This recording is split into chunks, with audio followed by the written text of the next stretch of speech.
লতা একদিন শহরের ব্যস্ত রাস্তা দিয়ে হাঁটছিল। হঠাৎ সে দেখল বহু বছর ধরে বন্ধ থাকা একটি পুরনো ব্যাংকের দরজা আধ খোলা।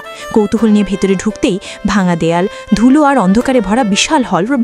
ঠিক তখনই ভল্টরুম থেকে সোনালি আলো বের হতে শুরু করলো। লতা ধীরে ধীরে এগিয়ে গেল। ভল্টের দরজা নিজে থেকেই খুলে গেল। ভেতরে ঢুকে লতা অবাক। পুরো ভল্ট ভর্তি সোনার ইট আর টাকার বান্ডেল। একটা লেখা দেয়ালে জলজল করছে, শুধু সৎ হৃদয়ের মানুষই এই সম্পদের যোগ্য। লতা কিছুক্ষণ নীরব দাঁড়িয়ে রইল। তারপর ট্রাকে করে সব টাকা গ্রামে নিয়ে গেল। নিজের জন্য কিছু না রেখে স্কুল বানালো, হাসপাতাল বানালো, অসহায়দের জন্য নতুন ঘর তৈরি করলো। গ্রাম বদলে গেল একেবারে। দূর থেকে দুই লোভী ব্যবসায়ী সব দেখছিল। রাতে তারা ব্যাংকে ঢুকে ভল্ট খুলল, কিন্তু সোনা ঝুতেই সব ধুলায় পরিণত হলো।